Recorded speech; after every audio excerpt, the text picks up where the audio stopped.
Olá, meu nome é Júnior, estudante da nona fase do curso de Psicologia, e esse vídeo faz parte das avaliações dentro do estágio de TCC. Eu vou falar um pouquinho sobre esse livro, da Judith S. Beck, Teoria Cognitivo-Comportamental, Teoria e Prática. Eu vou falar sobre o terceiro capítulo, que é sobre conceitualização cognitiva. No livro, a autora explica que conceitualizar cognitivamente um paciente é compreender o paciente a partir do modelo cognitivo, identificando como pensamentos, emoções e comportamentos se interrelacionam e são influenciados pelas crenças centrais e intermediárias. A conceitualização ajuda o terapeuta a entender porque o paciente pensa, sente e age de determinada forma. Dessa maneira, as intervenções elas se tornam mais precisas, mais assertivas. Esse processo já se inicia na primeira sessão, mas ele vai se atualizando conforme o paciente traz novas informações para o setting. A conceitualização cognitiva ela é a base para toda a TCC. Sem ela, o terapeuta corre o risco de trabalhar apenas os sintomas, o que seria bastante reducionista, né? Sem atingir as crenças mais profundas que sustentam o sofrimento do paciente. Ela permite personalizar o tratamento, compreender as recaídas e manter a direção terapêutica mais clara. Compreendendo o paciente por meio da conceitualização cognitiva, a gente pode ver além do comportamento o problema, mas entender também a história de significado. Cada pensamento automático ele se torna, nesse caso, uma janela para as crenças que formam a forma de existir do paciente. Esse capítulo ele lembra que na TCC é fundamental entender antes de intervir. E que o avanço terapêutico ele nasce do insight, que é construído de forma colaborativa entre o terapeuta e o paciente. Olá, meu nome é Igor Adeilton Stemba, sou aluno da nona fase do curso de Psicologia da Faculdade Estácio de Sá, de São José, e nessa apresentação para a matéria de estágio supervisionado, ministrada pela professora Juliana Remor, vou falar sobre o capítulo 4, a relação terapêutica do livro Terapia Cognitivo-Comportamental, Teoria e Prática, da autora Judith Beck. Neste capítulo é dado destaque para a importância da relação terapêutica e como criar uma relação de confiança com o paciente para que o processo terapêutico não seja prejudicado. Alguns pacientes podem ter crenças nucleares negativas sobre si mesmos e sobre os outros, podendo presumir que vão fazer algo de errado na terapia ou não serão bem tratados pelo terapeuta. Por isso, é preciso que o terapeuta seja acolhedor, gentil e realisticamente otimista, principalmente no início do tratamento. O terapeuta deve desenvolver uma aliança sólida desde o início, demonstrando genuíno interesse e ajustando sua abordagem às características, valores e contexto cultural de cada pessoa. A comunicação clara, o feedback constante e a validação emocional fortalecem o vínculo e favorecem o engajamento do paciente. Quando ocorrem rupturas ou mal-entendidos, o terapeuta deve abordá-los de forma aberta e construtiva, transformando-os em oportunidades de crescimento e aprendizado. Além disso, é essencial que o profissional reconheça e gerencie suas próprias emoções e crenças, mantendo autorreflexão e autocuidado. Assim, a relação terapêutica torna-se um modelo de interação saudável e colaborativa, que promove autoconhecimento, mudança cognitiva e bem-estar duradouro. Este capítulo foi importante para mim, principalmente porque a primeira coisa que eu queria nos meus atendimentos com os meus primeiros pacientes era que eles se sentissem confortáveis nas sessões e que pudessem se expressar do jeito que quisessem. Tendo uma boa relação terapêutica com os meus pacientes, eu consigo seguir o resto do processo mais tranquilamente e seguro para as próximas etapas da terapia. Olá pessoal, meu nome é Rodrigo, sou acadêmico do nono período do curso de Psicologia da Estácio São José e sou estagiário em Terapia Cognitivo-Comportamental sob a orientação da professora Juliana Remor. Bom, hoje eu vou falar um pouco do capítulo 5 do livro Terapia Cognitivo-Comportamental, de Judith Beck, no qual ela dedica esse capítulo a falar sobre a sessão de avaliação. A sessão de avaliação nada mais é do que o primeiro contato, entre psicólogo e paciente, no qual o psicólogo faz o acolhimento desse paciente e escuta sobre a sua demanda, né? O que levou esse paciente a procurar a ajuda terapêutica. Após esse processo, o psicólogo começa com a psicoeducação, né? Que nada mais é do que explicar a esse paciente o que é a TCC, como a TCC atua nesse processo de terapia e entender também um pouco sobre o modelo cognitivo desse paciente, né? Quais são as crenças centrais dele, o que move os pensamentos e sentimentos e comportamentos desse paciente. E após isso, começa a definir, né, como vai se dar o tratamento, quais são as expectativas desse paciente, como esse paciente poderá alcançar o resultado que gostaria. E, além disso, a coleta de dados, né? Saber um pouco da vida desse paciente, do histórico dele, de como ele se vê, de como ele vê as pessoas, o mundo ao seu redor, para que isso possa servir como norte, né, na construção do tratamento.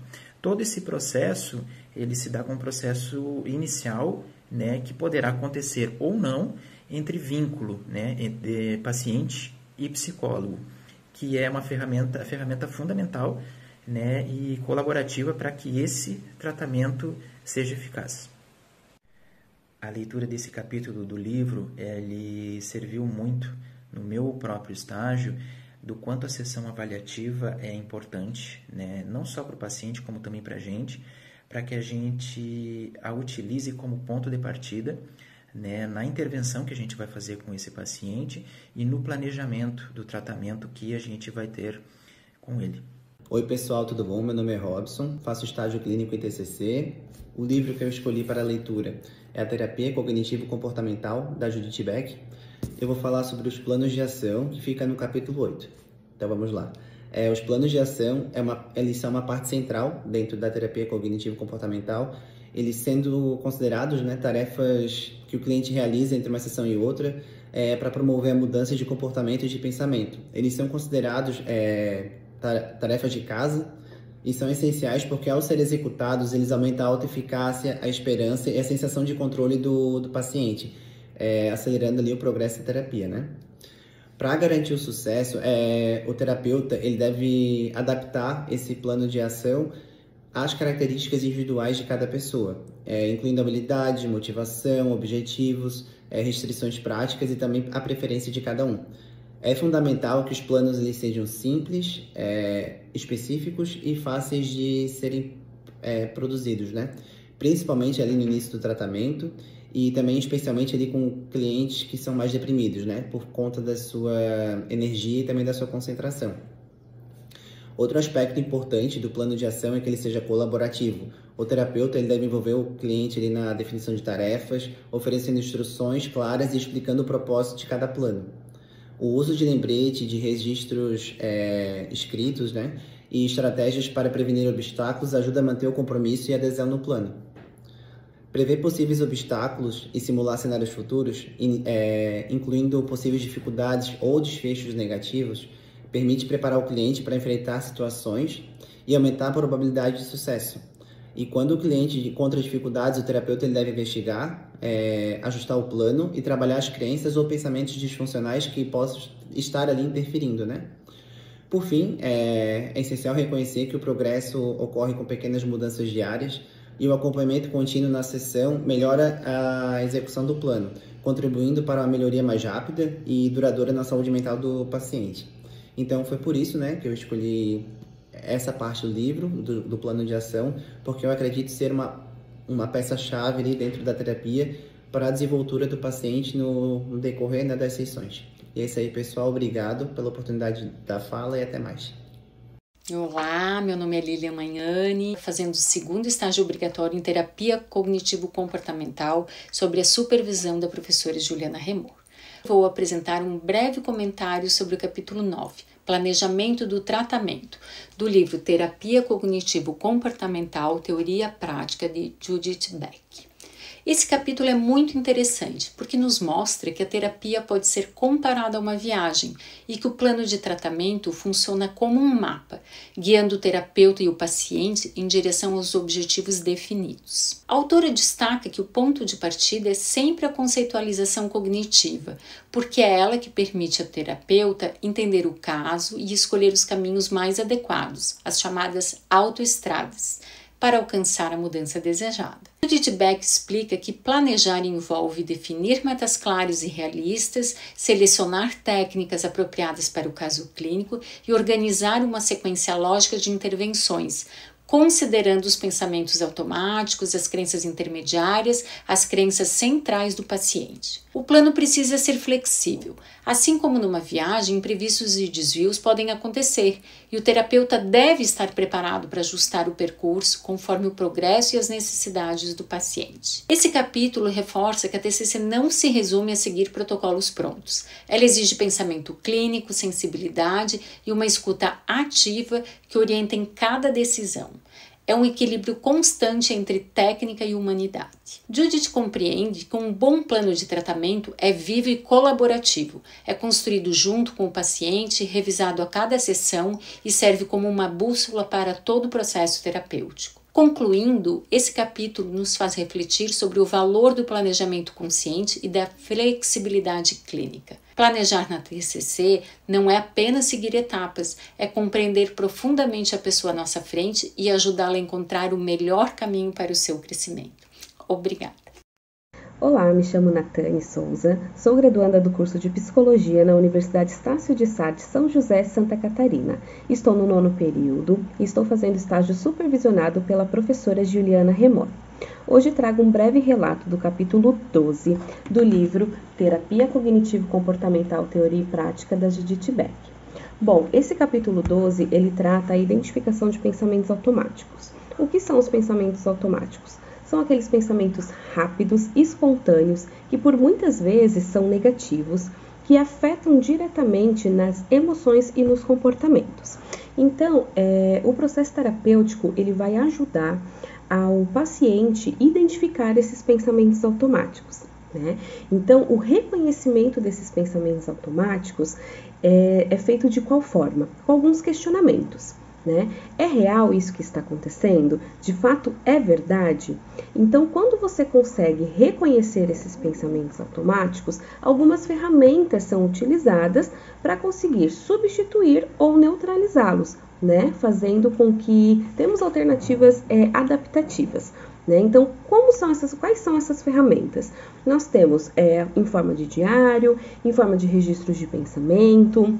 Assim, a gente consegue identificar qual é o pensamento negativo naquele momento, em qual contexto ele acontece, para que consiga ser controlado, né, de uma forma mais eficaz. Bom, o processo terapêutico, nesse processo terapêutico, o paciente, ele sai da posição de passivo e passa a ser mais ativo. Então, a identificação desses pensamentos automáticos, eles são apenas o primeiro passo, porque o foco mesmo é o cliente, né, o paciente, conseguir fazer esses questionamentos e trazer essas respostas no dia a dia dele, né, para que ele consiga fazer isso de uma forma eficaz, para que ele consiga ter uma melhor qualidade de vida e também para que traga, aumentando, né, a sua autonomia, a autoeficácia e, inclusive, os ganhos terapêuticos, né? Então, seria isso, né? O breve resumo. Muito obrigada. Olá, eu sou Fernanda Frescurati, estou no 9º período de Psicologia, cursando o estágio 2 obrigatório, orientado pela professora Juliana Remor, com foco em TCC. O meu livro escolhido é Terapia Cognitivo-Comportamental, 3ª edição da Judith Beck.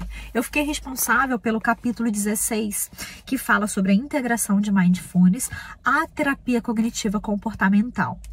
Bem, em primeiro lugar, é importante que a gente entenda o que é Mindfulness. Existe um consenso entre os especialistas que definiu que Mindfulness é a manutenção da atenção a experiência imediata. Também é importante a gente saber que existem 2 tipos de mindfulness. O primeiro deles é o mindfulness formal, onde a gente orienta o nosso paciente a se dedicar de forma intencional, pelo menos 5 minutos do seu dia, à prática de mindfulness. E o mindfulness informal é quando o paciente ele tem pensamentos intrusivos ou disfuncionais, a mente dele se dispersa para o passado ou para o futuro e de forma intencional ele traz essa mente, esse pensamento para o momento atual, para o momento onde ele consegue controlar e traz atenção plena. Bem, o mindfulness ele ajuda a reduzir o estresse e melhora a sensação de bem-estar. Aumenta a flexibilidade mental e emocional, tá? Mindfulness não substitui o TCC, na verdade ele vem para complementar a TCC, é um aliado da TCC. A ideia principal do Mindfulness é usar a atenção plena dentro da TCC e ajudar o cliente a observar seus pensamentos e emoções sem se fundir a eles, em vez de tentar mudá-los o tempo todo. Entender que pensamentos são apenas pensamentos. Tá? A autora também, Judy Becker, ela nos orienta a realizar uma primeira prática de Mindfulness formal com o nosso paciente em consultório, guiando esse paciente para que ele possa aprender e assim utilizar em seu dia a dia. Ela também nos encoraja a praticar o Mindfulness no nosso dia a dia, para que a gente possa de fato entender os benefícios do Mindfulness, se apossar desses benefícios e conseguir passar para o nosso cliente. Olá pessoal, tudo bem? Eu sou José Wellington. Eu faço parte do estágio clínico em TCC. Eu quero mostrar para vocês o livro que eu estou lendo, Terapia Cognitivo-Comportamental, Teoria e Prática, 3ª edição, da Judith Becker. Vou falar sobre o capítulo 14, que eu fiz o resumo dele. O capítulo 14 fala sobre avaliação de pensamentos automáticos. Os pontos principais desse capítulo discute a importância de abordar pensamentos automáticos que gera emoções negativas e comportamentos disfuncionais. Destaca a habilidade de avaliar a precisão e utilidade desses pensamentos, enfatizando o uso de questionamentos socráticos e técnicas de aceitação. As teorias ou técnicas incluem a identificação de distorções cognitivas, como pensamento tudo ou nada, e também a prática de mindfulness. E o artigo também sugere que tanto o terapeuta quanto o cliente devem praticar a avaliação de pensamentos automáticos para melhorar a eficácia do tratamento. A minha interpretação pessoal sobre essa abordagem é que é uma proposta muito valiosa, pois ela promove a autoavaliação e a conscientização emocional, permitindo que os indivíduos desenvolvam uma perspectiva mais realista sobre os seus pensamentos. Isso pode levar a uma maior aceitação e a ações mais alinhadas aos valores pessoais.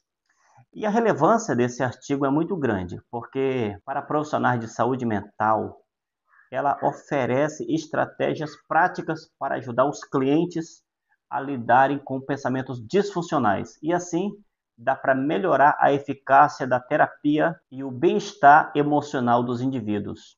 Obrigado. Olá a todos, prazer, eu sou a Manu, eu faço parte do Centro Universitário Estácio de Sá, estou cursando Psicologia, junto com a professora Juliana Remor na supervisão, e hoje estou aqui para trazer para vocês sobre o capítulo 15 em relação ao livro da Terapia Cognitivo-Comportamental, Teorias e Práticas. Eu estou com meu livro em PDF, mas já fiz a solicitação da compra do meu livro físico. A Judith, dentro desse capítulo, ela aborda os pensamentos automáticos, respostas aos pensamentos automáticos. Então, são pensamentos que eles são rápidos, involuntários e muitas vezes são distorcidos. Então, a gente busca, dentro desse capítulo, não é eliminar os pensamentos, e sim questionar, começar a substituir esses pensamentos automáticos por respostas, digamos que mais equilibradas. E o que eu gostei muito desse capítulo também é que a Judith, ela traz bastante dicas. Então, eu sugiro para que todo mundo se tiver oportunidade, que leia esse capítulo, porque ele tem bastante dicas de como a gente pode trazer isso para os nossos atendimentos clínicos também. Então, algo que me chamou muita atenção também dentro desse capítulo é quando a Judite, ela também sugere que o paciente ele comece a registrar essas respostas. Então, em pacientes, né, a gente atende ali diversos públicos, então pensando também não só naquele público que tem uma alfabetização, mas no público que não tem ali a alfabetização, então ela sugere que a gente anote. Esses pensamentos, né, automáticos, o paciente ele pode anotar através de um vídeo, ele pode fazer as anotações no papel, enfim, então ela dá várias dicas, várias opções que a gente pode aplicar isso no consultório também. E esse processo, ele vai se tornando natural, então isso é algo que os nossos pensamentos dentro do capítulo, a gente vai entendendo como a gente pode aplicar essas respostas aos pensamentos automáticos, trazer essas dicas até para o nosso cotidiano mesmo, e o quanto a gente ajuda o paciente, ele realiza as anotações e aquilo começa a se tornar automático, então vira um processo natural dentro de um consultório. Olá, eu sou Fernanda Frescurati, estou no 9º período de Psicologia, cursando o estágio 2 obrigatório, orientado pela professora Juliana Remor, com foco em TCC. O meu livro escolhido é Terapia Cognitivo-Comportamental, 3ª edição da Judy Becker. Eu fiquei responsável pelo capítulo 16, que fala sobre a integração de Mindfulness à terapia cognitiva comportamental. Bem, em primeiro lugar, é importante que a gente entenda o que é Mindfulness. Existe um consenso entre os especialistas que definiu que Mindfulness é a manutenção da atenção à experiência imediata. Também é importante a gente saber que existem 2 tipos de Mindfulness. O primeiro deles é o Mindfulness formal, onde a gente orienta o nosso paciente a se dedicar de forma intencional, pelo menos 5 minutos do seu dia, à prática de Mindfulness. E o Mindfulness informal é quando o paciente ele tem pensamentos intrusivos ou disfuncionais, a mente dele se dispersa para o passado ou para o futuro e de forma intencional ele traz essa mente, esse pensamento para o momento atual, para o momento onde ele consegue controlar e traz atenção plena. Bem, o Mindfulness ele ajuda a reduzir o estresse e melhora a sensação de bem-estar. Aumenta a flexibilidade mental e emocional, tá? Mindfulness não substitui o TCC, na verdade ele vem para complementar a TCC, é um aliado da TCC. A ideia principal do Mindfulness é usar a atenção plena dentro da TCC e ajudar o cliente a observar seus pensamentos e emoções sem se fundir a eles, em vez de tentar mudá-los o tempo todo. Entender que pensamentos são apenas pensamentos. Tá? A autora também, Judy Becker, ela nos orienta a realizar uma primeira prática de Mindfulness formal com o nosso paciente em consultório, guiando esse paciente para que ele possa aprender e assim utilizar em seu dia a dia. Ela também nos encoraja a praticar o Mindfulness no nosso dia a dia, para que a gente possa de fato entender os benefícios do Mindfulness, se apossar desses benefícios e conseguir passar para o nosso cliente. Olá, meu nome é Leonardo Jesus, sou graduando de Psicologia, cursando atualmente o 3º estágio obrigatório na abordagem TCC com a professora Juliana Remor. Hoje eu vou apresentar o livro Terapia Cognitiva Comportamental, a 3ª edição de Judith Becker. Eu vou deixar aqui embaixo para vocês identificarem qual é esse livro. Eu vou falar especificamente sobre o capítulo 21, que fala sobre o término do processo terapêutico e a prevenção de recaída. Encerrar a terapia não significa encerrar o cuidado. A prevenção de recaída é uma parte essencial da terapia cognitiva comportamental. Desde o início, o terapeuta ajuda o cliente a desenvolver habilidades para se tornar o seu próprio terapeuta, aprendendo a lidar com altos e baixos que fazem parte da recuperação. A recuperação não é uma linha reta, é normal ver retrocessos temporários. O importante é reconhecer esses momentos e continuar usando essas ferramentas aprendidas na terapia. Durante o processo terapêutico, o cliente aprende técnicas de TCC que fortalecem a sua resiliência, aumentam o seu bem-estar e ajudam a lidar com desafios futuros, dentro e fora do consultório. Próximo ao encerramento do processo terapêutico, as sessões vão sendo espaçadas. Isso ajuda o cliente a testar sua independência, reforçar o seu aprendizado e a sentir confiança no seu progresso. O cliente deve utilizar sessões de autoterapia para momentos de reflexão pessoal, rever anotações, avaliar pensamentos e planejar ações para manter o equilíbrio emocional. O cliente aprende a reconhecer sinais de recaídas como tristeza, isolamento e autocrítica e a aplicar sua estratégia antes que o problema cresça. A TCC ensina que com prática e autoconhecimento é possível manter o bem-estar e crescer após o término da terapia.